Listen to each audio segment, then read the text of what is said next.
Pat sent me this wonderful message. So in a very smart aleck moment of mine, I sent back, I don't know if it was worded quite like this, but it was something about how to crush your minions beneath your feet totally, ruthlessly, and mercilessly, okay?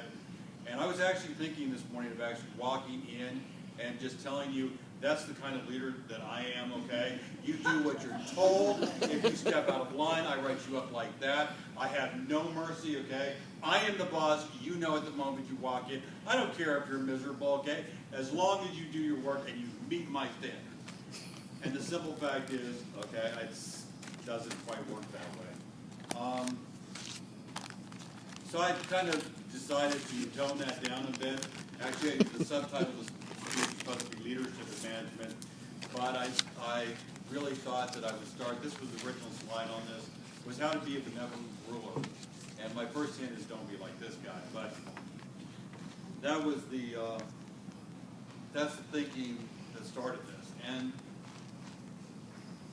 that didn't go quite as far back as I thought she might when she actually introduced me. Before I became a librarian, I was a teacher for a couple of years, and before that I was in the United States Marine Corps for 11 years. So, let's say, you learn a lot about leadership, and some of you probably winced a little bit when I said that, because you think, maybe he is the kind that goes in there, okay, and barks at them and tells them what to do, okay? But can I interject? Yes. You haven't lived till you've seen a Marine do baby story time. Which tells you right there it doesn't quite work that way. But we'll get to technology later. Is it? There we go. Okay. You're going to get to see behind the scenes here too, because I cannot figure out how to do. Is it not Leadership and working? management, because that's what I deal with a lot. And I'm going to tell you right now, this may not match what you've been told by others or what class. All the statements in here are, the disclaimer about they're my opinions and my opinions alone and don't represent anybody else. This is one of the definitions that I found that basically says what management is that I totally agree with. It's a process of determining how to use a resource. If you think about it, you manage lots of things. We talk about management, we kind of, from our position, we guess people. And that's very important. That's what most of this talk is this morning. But we also manage money, we manage files, we manage records, we manage all kinds of databases, all that kind of stuff. So that's the realm of management. And leadership. Leadership is the ability to persuade or influence people to follow you. That I will tell you right now, I picked up hook, line, and sinker from being in the Marine Corps. And somebody told me a long time ago when I said this, they said, you do realize that management and leadership are not the same thing. All good managers are not necessarily good leaders, and all bad managers are not necessarily bad leaders. I'm not sure I agree with that, but it did get me thinking, they're not the same thing, not just for the definition, but it doesn't quite work the same. Someone did ask me, can you manage without leading?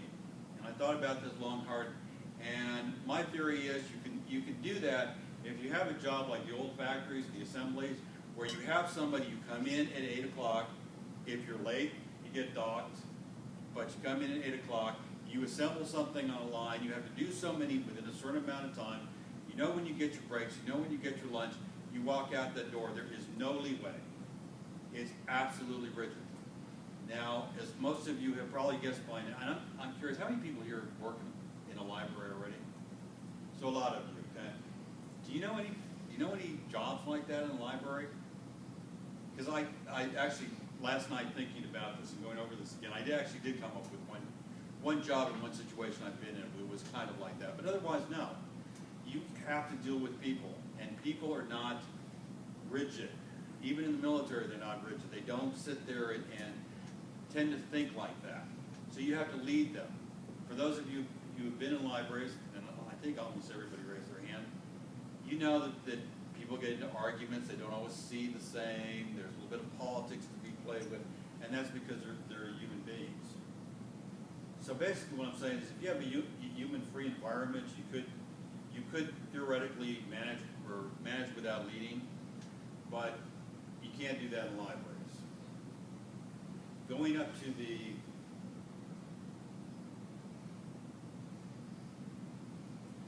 back to what inspired the name of this talk, okay? That's basically my opinion on people who sit there and, you know, I'm boss and that's the way it is, okay? I just want to have this kid look at him and say, oh, so you're God, really? That's interesting. One of the first things I learned about management and leadership was in a situation I worked where it was as one of your poster sessions out there say, it was the boss from hell. This woman should never have been near anything that said leadership or management. If there was a mistake to be made, she made it.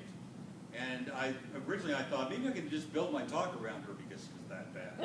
But then I thought, no, because then I'd sit there and you know, I'll be accused, as I have been sometimes in the past, of whining, so I didn't want to do that. But after I got done, after I survived working for her, I started to look because it really was a case of where did she go wrong? And the first thing, as I've said already, is she really did take that position. I am the boss, and we even were at a meeting one time when this woman got frustrated with what her superiors were telling her and saying, you know, sometimes they just don't realize I'm branch manager. And she took her little fist and she shook it. And I'll tell you what, her workers never stopped talking about that. That just completely, that is how bad it was. So thinking about all this and having been in the Marine Corps, you know probably what one of my favorite shows is, right? It's NCIS with old Gibbs and all his rules, okay? And I don't agree with all his rules all the time, but I like the idea because we all do it. We all think of principles after a while that we want to rule our life.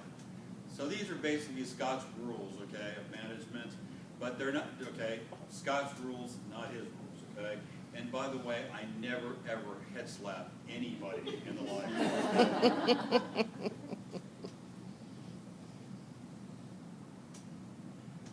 The first thing before I get into the rules themselves is my theory on rules, because a lot of people, in Buford when we did the interviews, one of the questions that we just loved having in there was, is it ever all right to break a rule? And it was the one that everybody stumbled over and kind of, and because they're wondering what answer you want, okay? Oh, sure, rules are made to be broken, or no, I would always follow rules because they're looking for that. And after thinking about it, okay, the answer that we really wanted to hear, or the one that's defendable, is you want to be able to recognize that there are situations where you may have to break the word of the law, the word of the rule, but you should never have to break the spirit of the rule. If you have to keep breaking the spirit of the rule, it's a bad rule.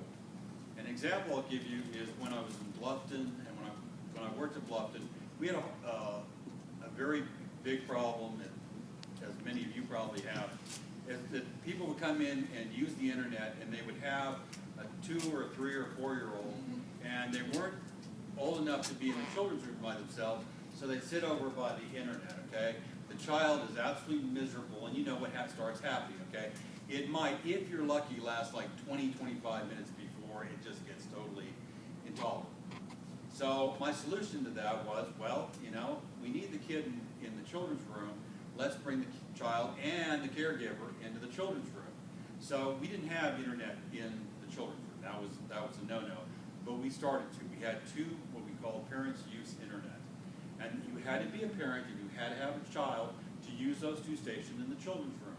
And that way the child got moved into the children's room. And it was for that, but we also, the parents liked it because it gave them a priority over everybody else because Bluffton was really busy and there was not enough computers, and it got them in the children's room. Now it was a great policy, and I wrote it, and I thought of it from every angle that I possibly could, and covered everything. And the first day we implemented it, somebody came in with the one thing I hadn't thought, and it was a mentally challenged adult challenged adult, they usually let them go over to the children's room because that's where they like hanging out with the toys and the books. And she'd go on the internet. Well, she asked if she could use the parent use the internet. Now, technically, I broke the law because I didn't sit there and say, I'm sorry, does it say adult? It says kids. Okay? Get over there. No. Okay? It was like, this is exactly what the spirit of the law is supposed to do. Okay? It's supposed to keep a caregiver with a person who needs care. So yes, they can use, the parents use internet. And we didn't sit there with a policy and think, okay, well, we'll just break it every time somebody comes in. We went back and we tweaked it and we put that in there that it was covered. But I think everybody can see, yes, I broke the letter of the law today, but I didn't break it in spirit. And we didn't sit there, and I'm not telling anybody, you know, rules don't count because you can always just think of exceptions and think, because after a while then people don't even pay attention to rules.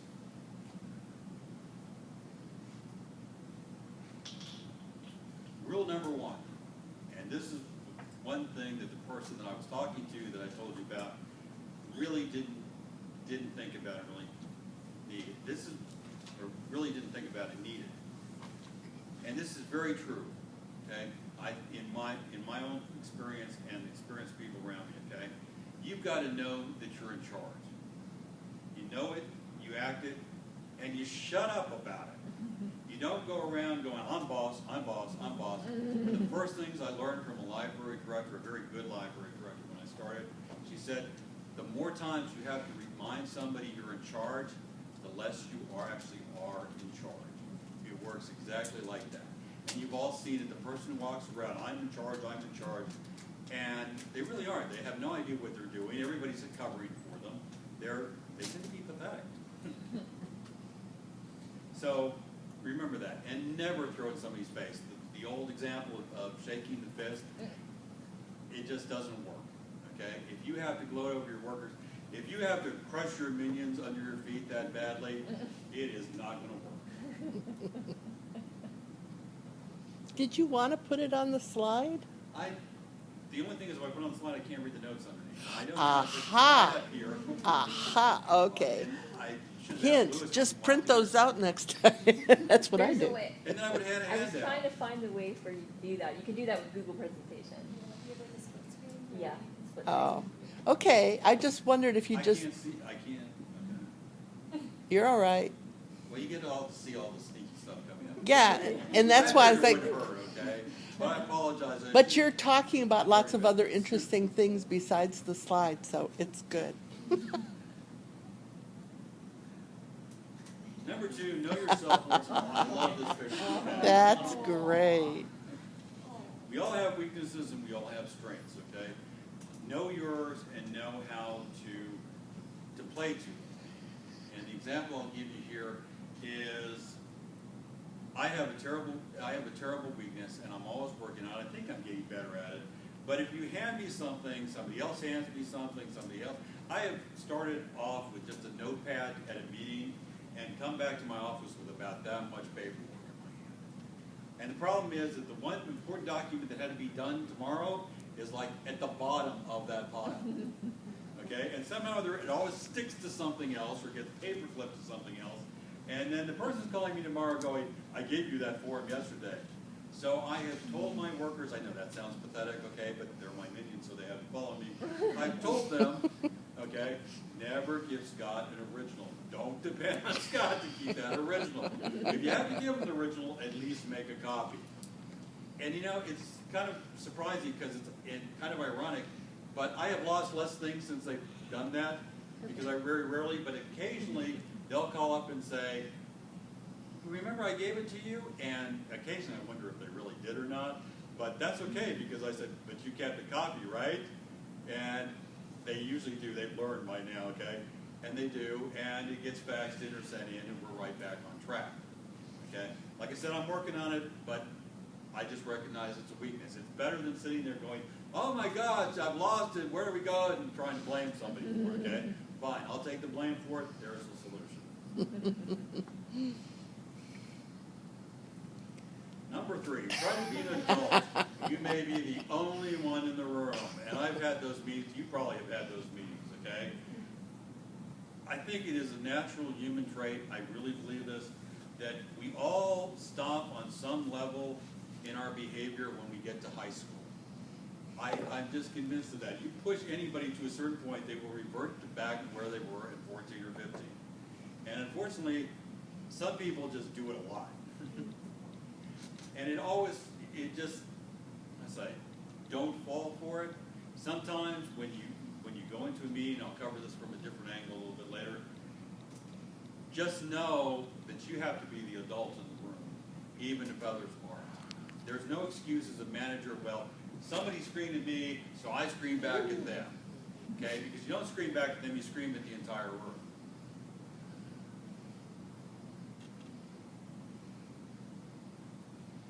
Number 4, everybody's friend is everybody's enemy. I didn't learn this in the military, I learned this from my dad. Don't just laugh at the winners and cries with the losers.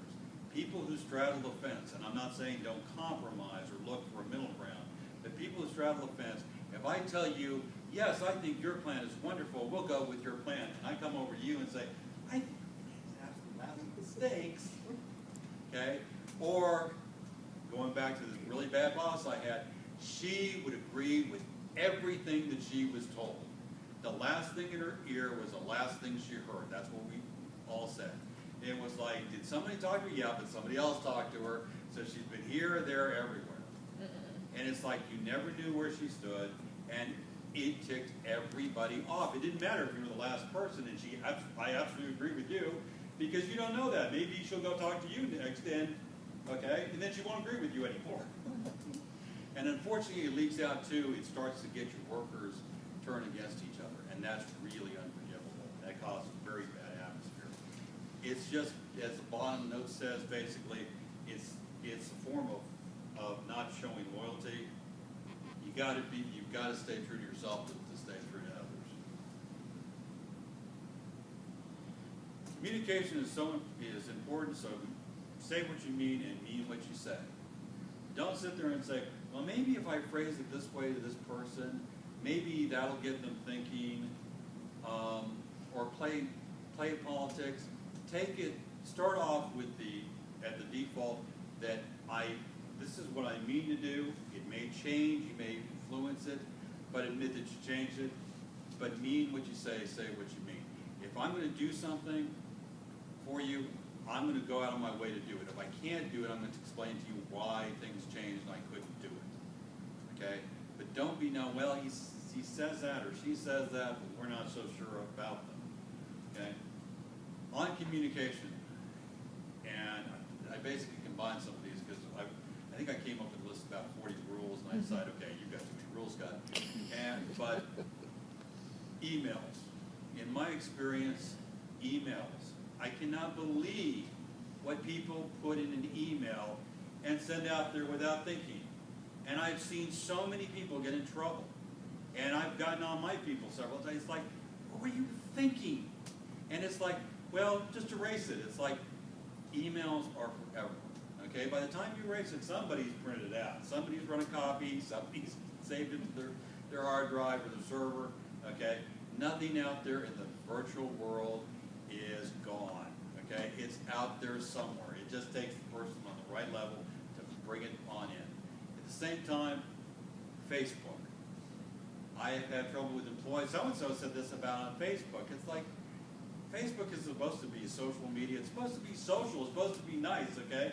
If all you have to do in your life is go into Facebook and trash talk people, and it's like, it's not, well, it's my personal Facebook page. It's like, well, if it went out and the other person found out about it, it stopped being your personal Facebook page. I have to make sure I'm on time here. It's bad. To ring a bell or do a staff or something like that. I'm going to beat you up. Number 6 is treat your subordinates. Yes, you trust me, I'm under her feet. Treat your subordinates like you want your supervisors to treat you, and treat your superiors like you want your subordinates to treat you. Okay? And everybody know why that graphic is up there with us? It's a reworking of the golden rule. Okay? Do unto others as you have them do unto you. Same thing, back to the bad boss. Okay? Always trash talking the bad boss. What are you modeling? You're modeling it for your workers. This is how you treat a superior. Always going to superiors and trash talking your workers. You think that impresses your superiors after a while? She always talks about people like that. So we don't care what she says anymore. Don't be like that you're modeling bad behavior up and down. An example of that is my worker judges me all the time to talk about me behind my back, and my scumbag boss doesn't do a thing about it, and you know what else that mega does? And I haven't ever heard this precise conversation, but I've heard some awful, awful close ones. It also goes back to everybody's friend is everybody's enemy in some ways.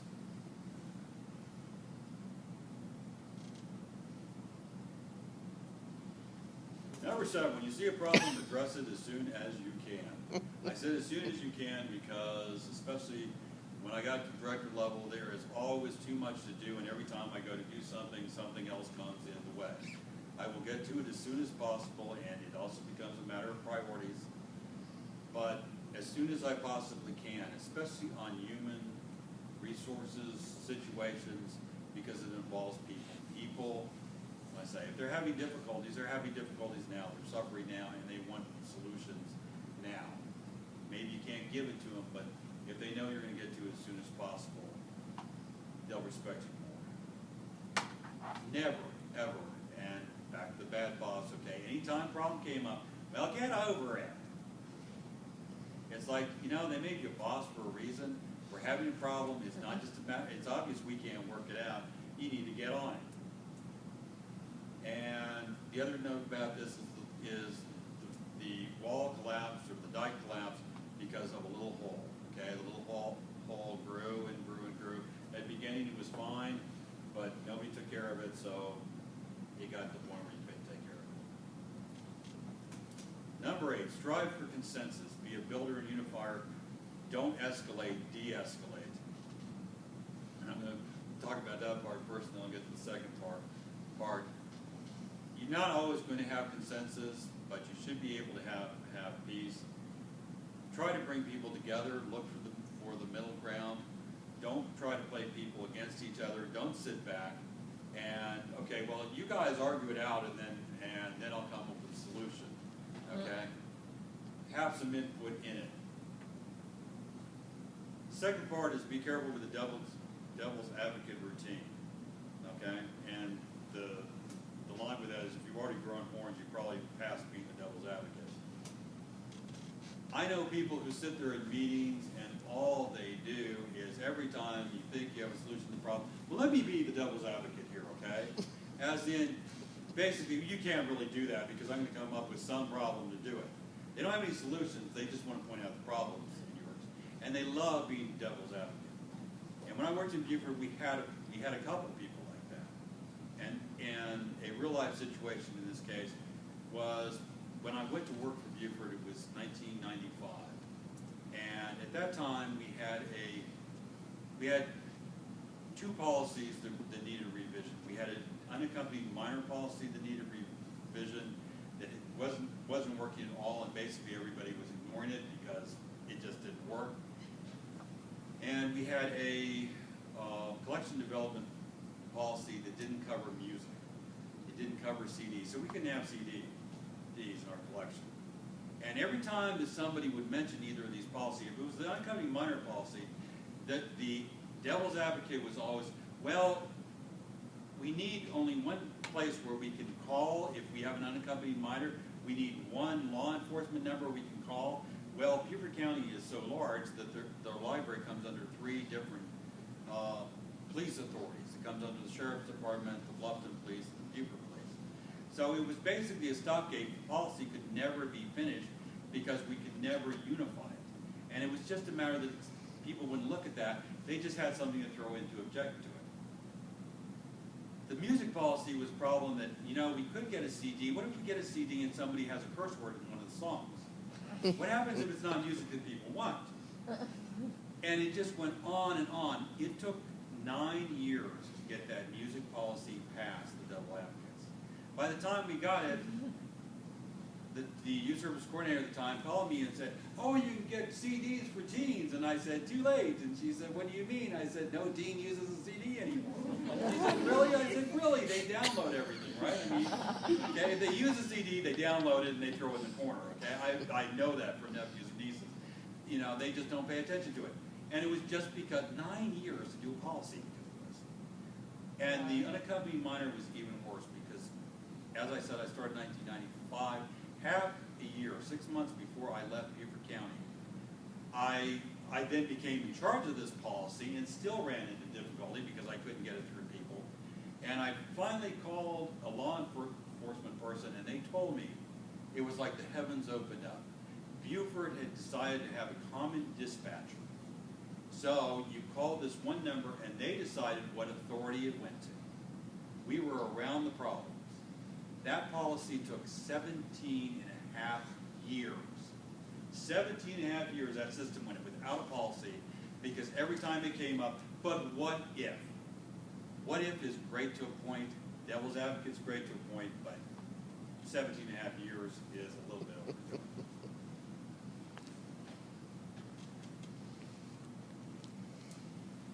I could do a whole talk about this alone, but I'm going to just touch on it. Take the interview process seriously. Interviewing is very important. It's how you build your team. It's how you select people.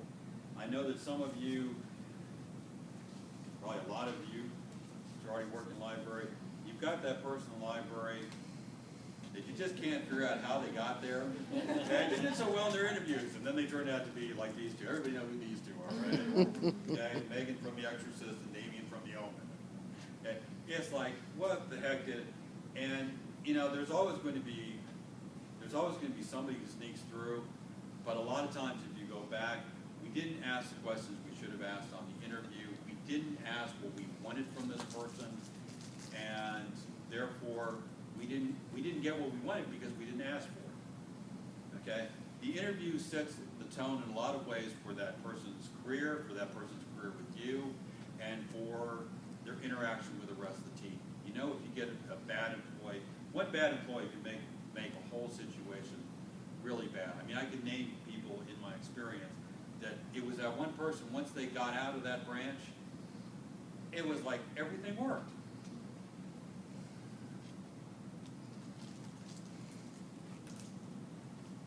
The other thing that I really want to go over real quick is once you get the people that you get, you know, libraries are not known as places where you become millionaires, okay? People do not get outrageous salaries or great benefits at libraries. The people are going to come work for you, okay? And if you haven't discovered this on your own, okay, you're not going to become a millionaire being a librarian, okay?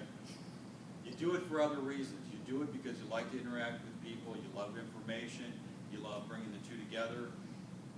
Make sure that your workers know that. Make sure that you recognize them in other ways, okay? Several years ago, well, not several years ago, a couple decades ago, a friend of mine in the Marine Corps gave me some recipes. He knew that I liked to cook, and they were real easy recipes about how to bake these really outstanding cakes in about 10 minutes. It takes about 10 minutes to make one. Every employee in my system gets a birthday cake. I give them a birthday cake every year. And then it's got to the point where, okay, now they're sending in their requests, okay, my birthday's coming up, I want a lemon one. Okay? We had to kind of put a stop to that. It was like, yeah, this is supposed to be a gift. But they know it's the one time of the year in one way that I can actually show them it doesn't take that much time, it doesn't take that much money. I can't give them the bonus that they deserve, okay? But it's my way of saying, you're doing a great job, I really do appreciate you. One of the directors that I worked for had a great idea at in-service. Every year she would give out awards, and she would come up with some really original awards. I had to play courier one time because our courier passed away at that particular point, and I had to run around the county delivering all these bins. So she took a little plastic Jeep and she painted this little block gold, and she put the little Jeep on top of it, and I got the Running Around the County Award.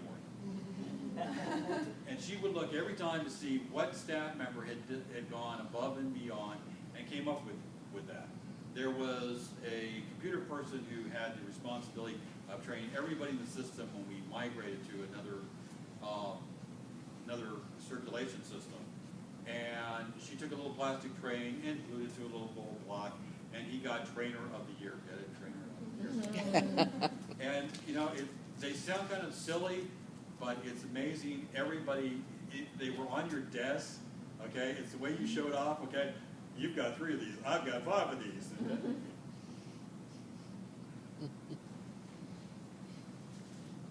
Number 10, don't run around and panic. It just makes the shift sink faster. Don't be one of those kind of persons. You've got a problem, and somebody, when it's discovered, the first thing you do is go, okay, let's look to who to blame, okay? Who caused this? You know, and especially, and some of you probably have experienced this, you're trying to get the problem taken care of. At that point, you don't care who caused the problem. You care about what you need to do to fix it, okay? Make sure that, you know, if you haven't figured it out already, and this kind of goes back to the adult in the room, there are going to be problems every day that pop up. Little problems that you when you stop to think about, you don't even pay attention anymore because you know how to fix them so fast that you just go right over them, okay?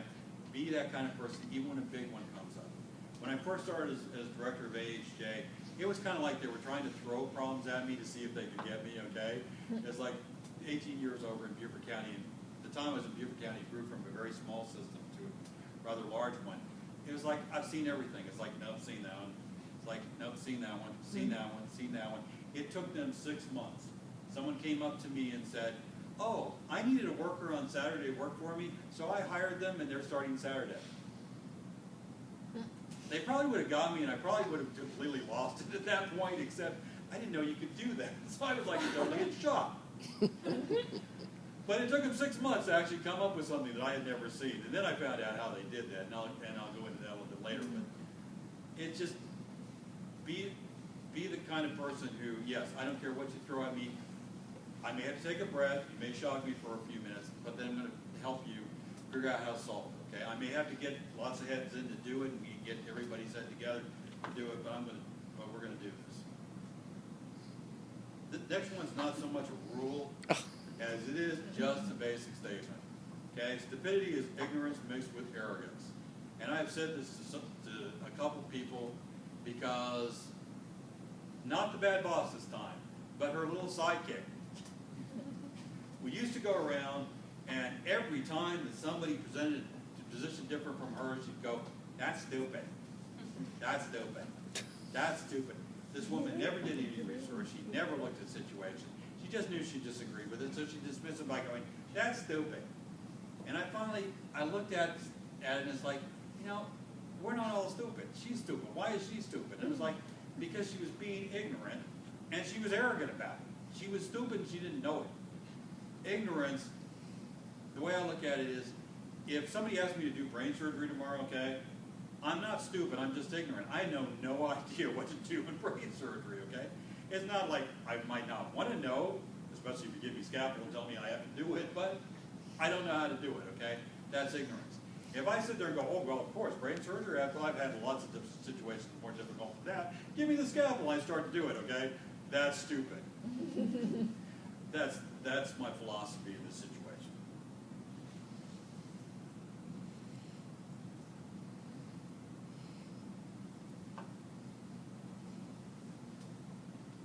Now we're getting down to the ones that are more likely to save your sanity than anything else.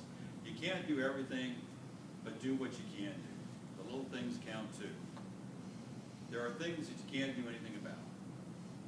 I realize this going into being the director of AHJ, and I've had to remind myself a few times, we need a lot of things. And it's a very common problem about in libraries right now because libraries don't get the funding, they don't get the support that they should from so many communities. You do what you can do. You can't do everything, okay?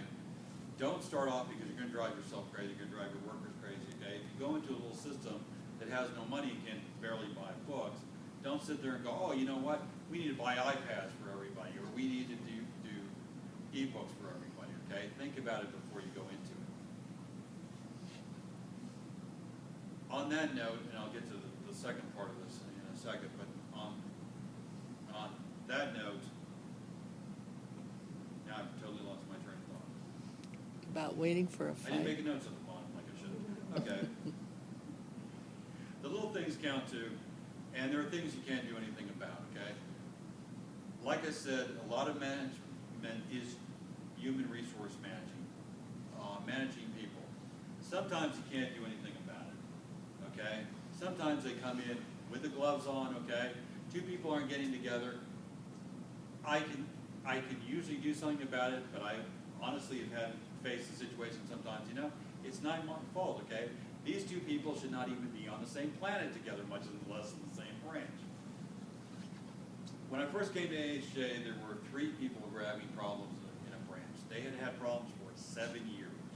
My predecessor had had problems with it. She left all kinds of notes. My predecessor passed away from cancer is how she left the position. This situation had been going on 7 years. These 3 people could not get together. I went down, I talked to each one of them, everything got smoothed out. It went smoothly for 11 months. I was so proud. It's like, that problem's taken care of. Man, I'm a great manager. A month ago, I get a call, and one of them had got upset at the other one, so she called her husband, and her husband came in and assaulted the other staff member. It was simple assault. She grabbed the chair. It's still assault, but she grabbed the chair. He grabbed the chair, spun her around, screamed in her face, cursed in her face. Okay, police were called. It's simple assault. Okay, we got another problem on that one besides, but it's obvious these 3 people couldn't work together any longer. Okay, that's it. Okay, 11 months. I did a great job. 11 months. Okay, there wasn't anything about it, but inevitably I had to face the fact sooner or later. If it hadn't, it's amazing that I kept it at bay that long. It was going to happen. To let you know, they all 3 of them went to different locations. Part of the problem, and someone pointed this out to me, is they all sat there after the situation and said, regardless of what's happened, I think we could all work together. Every one of them told me that. It was like the Twilight Zone. It's like, did you not notice what just occurred? No, they could all work together. And somebody finally the other day that knew the situation said, you know what? They were just happy in their dysfunction. They had got along making each other miserable for so many years, for 7 years, okay, that they just couldn't take the 11 months that I actually brought peace to the situation. They blew up. But I will never forget, we can still work together. Yeah, right. Rule number 14. And I decided I wasn't going to write this one out because I was going to let you guys guess what it is. Families. It's teamwork. But it's like teamwork with this point where being a family. We work 35 hours a week, but most systems work 40 hours a week. You spend a lot of time with your coworkers. The people who work for you spend a lot of time together. A few months ago, and I can't remember what we were talking about, but I brought up the matter that one of my philosophies, when managers complain about, it just takes so much time, like handling situations with people. And it's like, yeah, it's one of the biggest challenges you get, and it's not always pleasant, but it's the most important thing you do when you stop and think about it. You can have the most glorious ideas about where you want to take your library, where you want to take your work section, but if your workers are causing havoc, if they can't get along, you can forget about it because it will put a stop to everything else, or at least slow it down or damage it. You got to have teamwork. So, there's going to be days when you hate working, taking so much time out of your schedule to take care of personnel problems, okay, and you get frustrated, why can't those two just get together, okay? I should be just like I said at the very beginning, okay, get along with each other. And I heard a manager say that one time, okay, get along with each other. It's like, oh, that's going to help. Okay? Think about it. You got to take the time, you take a breath, and you go back at it again, okay? Like I said, it's general sanity.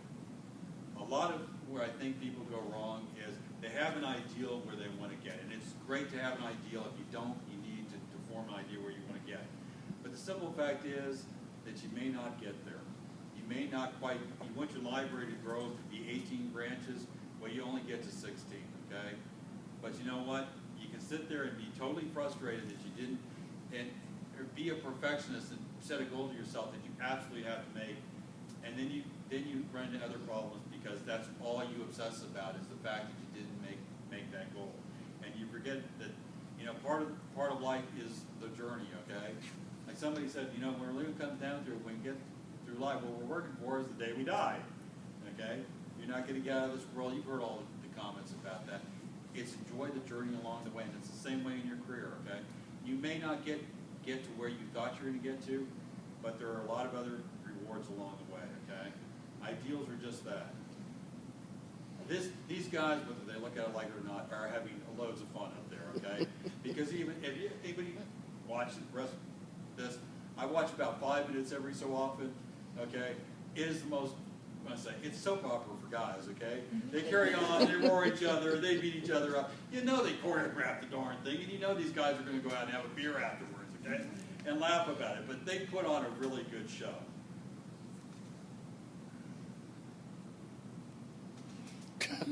As Pat said, one of the things that I did, what I love doing as a children's person, is I love doing laps with the 8 to 24-month-olds. And in that, I came up with a philosophy after a while, and I noticed it didn't just apply to the little ones, it applied to people of all ages, okay? And it can be summed up as such. You can be happy or you can be grumpy. You might as well be happy because grumpy just doesn't get you anywhere, okay? I can expound on this too, okay? There are people who say, well, other people make me grumpy. It's like, nobody makes you grumpy, okay?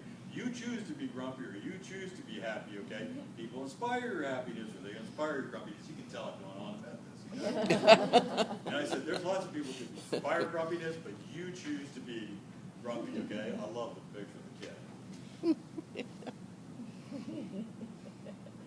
I'm going to talk about the regional library, but as far as management leadership, that's it on that. And that was my last slide, okay? Hopefully I've given you a few pointers. Okay? Pointer sister. I threw that out, sorry, I couldn't help myself, okay? It actually started with when I found a picture of this guy, because he came up in a Google. You know who this guy is? You saw him before in the slideshow, believe it or not. That's little Damien all grown up. Oh, wow. Really? The tricycle that he's got there is the one they use in the movie where he knocks Lee Remick off the balcony with it, okay? Which I thought when I saw it, I was like, that's kind of sick. But he goes around to science fiction conventions and stuff, okay? And talks about the movie and brings the tricycle along. Does anybody have any questions or comments about that? I did want to talk to you just briefly about the regional library system. Yes? Well, we were talking about managers for the first time started. One of my people said that our director at the time, he said, yeah, I'm just one of those hands-off managers. And actually Hands-off. he is. But it caused a lot of problems in the organization. It's like, how can you say that? Can you My thing is repeat you have it? to be as hands-on as you have to be. I know that sounds kind of, that's kind of like saying tomorrow's another day, but it goes back to little problems. Once you see them, you've got to get on them. I mean, you can't see what I say. Sometimes you don't see them. If you don't see them and they're not really bothering anything, it was just like two people who maybe don't want to talk to each other at work, but unless they have to, but they still get along. You can be a little bit hands-off. You can't make people like each other. But at the same time, if they start being inappropriate, start being unprofessional, start making snipes against the other in front of the public, you need to get on that situation. I guess our problem is that people start coming up with their own agendas. And it's And like, that goes- you're supposed to be cohesive, but. That's what I meant to say earlier on that when I lost my train of thought. It goes back to the mean what you say what you mean, okay? Don't try not to have an agenda behind. And sometimes when you're running into problems, because you will run, the boss that I said was so bad, she always had another agenda. Actually, most of her agenda was covering her, you know what. But seriously, you go into a situation and she wasn't looking, and she was told by her superiors, think about the whole, team, what do you want to accomplish, but what I'm going to accomplish is I'm going to look glorious. And all I can say in that case is, you know, you are the boss. Do it gently, but remind them, okay, we're here because we're looking for the solution for this problem. And, you know, unless they just get to the point where you've got to tell them outright, you always have an agenda, and you need to get on teamwork. This is the philosophy of the system, and you're just not on it. You can hopefully guide them to it. The one thing I did say in here, but it's very important as far as the actual physical reality, the logistics of it, is I do believe in the discipline by steps, the increasing discipline, okay?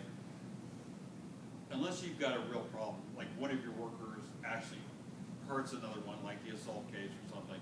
When you have little problems, the first thing you do is you should sit down with people involved and you should talk about them. If someone's being inappropriate, you give them verbal warning, even though you document to yourself that verbal warning, okay? It may not go in their records, but I honestly suggest you keep a record of it. The second time that it comes up is that you write it down. You tell them, okay, this is a written warning. This behavior is unacceptable. You cannot continue it. Okay. The third time there has to be a consequence. Okay. And a consequence can be just, let's say, going home for a few hours without pay, something like that. Okay. One of the problems that I encountered when I first got to AHA is there were a couple of workers. A branch manager had lost it one day. She lost it. She had it, but she hadn't documented anything. She just had it with workers, but she could not tell you why, and she had not documented. And she had taken these two people, and she basically said, "I'm fed up with you two. Get out and never come back." And she literally fired them. And she expected the director at the time to back her up on this. Well, the director knew some of the situation, and I think she really did try to go back and document from what she knew. But it got, the two workers went to the South Carolina Employment Commission and complained. And the commission cannot tell you to reinstate, but you want to listen to what the commission says, because if you don't do what they say and the person goes to civil court, there has been a judgment against you by the Employment Commission. The Employment Commission said you were wrong. And that's exactly what these two did. They went to the Employment Commission. The Employment Commission came back and told, at that time the director, as I said, was deceased, and the Board of Trustees had to step in, and they had to tell the Board of Trustees, you've got to reinstate these two people. And it just made the situation worse, because now you've got two people, and if you stop to think about it, they're almost untouchable. Because they've been fired unjustly one time, and you really have to document everything they do before they do it. So, to me, that's just from personal experience, and I can tell you, I could name you half a dozen directors that I've heard this from, the same thing. It wasn't documented like it should, and that's where we run into problems. And you do it step by step. Like I said, you increase. Okay, you never fire the person like that. You always do it a little bit at a time to do it. The other thing, and I had it as a note on here and I forgot to read it, was you never want to get into the mindset where you're not doing what you're supposed to. I'm going to have to get you, because that's wrong. You're not doing what you're doing. And I'm picking on you, but you're exhibiting a behavior. I want to get rid of the behavior. This is what you're doing wrong. Okay, if you change, and people can change, then you will stay, because I got rid of the behavior. That was my goal. If you can't get rid of the behavior, well, eventually I am going to get rid of you, just because you're stuck with the behavior, and the behavior has got to go. Does everybody see what I'm saying? Yeah, it's not the person, it's the behavior. And you can justify that much more, okay? And it will get you to document much more, and it will keep you out of the thing too, because that's where a lot of, when I say problems, get addressed to higher ups, or he was out to get me, it became personal. And you want to keep it off the personal level as much as possible. How did you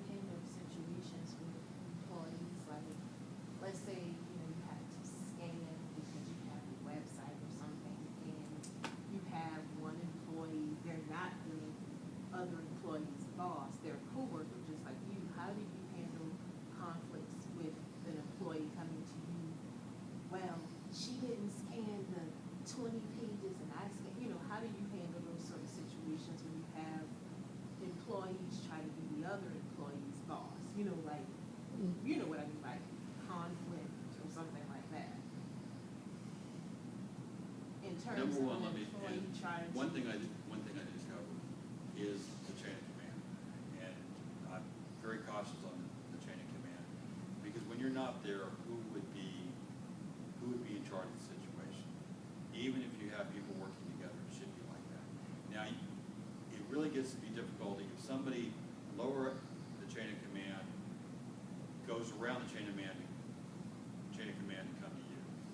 Okay, you do have an iffy situation like that. Okay, the little office snitch, okay, that always, okay, is calling up. The way that I handled this, and I had this situation a couple weeks ago with a member of one of the friends groups, and they were, what I say, she didn't like something that I had done, which was a good thing. I basically had got a library branch that we're building to be more square feet, but she thought that slowed the process down, so she was very upset. So basically, I caught her going around to different branches, okay, trying to dig up dirt on me, okay? And the way I addressed it is first of all, I went to the Friends president and said, this is totally unsaid, but I also addressed it to the workers, and I said this: if you have a problem with me as a supervisor, this goes back to know you're in charge and be confident you're in charge, okay? If you want to complain about me, there is no problem, okay? All I ask is that you either go to the president of the county board in my case, or the president of the regional board, okay? They're the ones over me, okay? Actually, I would ask that you come to me first of all, and I did get her on that. Come to me and see if you can work this out. But if you don't feel comfortable with me, I have no problem with that, okay? One of the things that people don't realize, and this is the bad boss again, she had a terrible time with this, is the chain of command is not to block people from complaining when they see a situation that's out of hand, okay? It is to give people, when I say, a chance to take a problem up to whatever level they can to get it fixed, okay? What I would have asked the person is, did you ask the other coworker why they didn't scan something? Or, you know, because maybe there is an explanation there. You never know. And then, if they haven't, well, you know, find out about that. I always take it as a grain of salt, because somebody will say, you're not doing something. You were supposed to be doing something. She didn't do it. She didn't do it. She didn't. And I always want to go back to that person and say, you know, there was a situation somebody pointed out, and be very open-minded about it, because especially when you're dealing with like staff and patrons, I've gotten to situations where the patron was just looking at it totally different from what the staff member was looking at. That there was a communication problem instead of that. I don't know if that's the help that you were looking for, but that's the chain of command. Like I said, once again, and it gets me because I say when you mention it, to me the term chain of command just rings of military. Okay, and people want to say, even in the military, there were ways if you were having troubles with your superior that in the Marine Corps it's called request mass. Okay, you could request to talk to the person above that. Now, first of all, they're going to ask you, as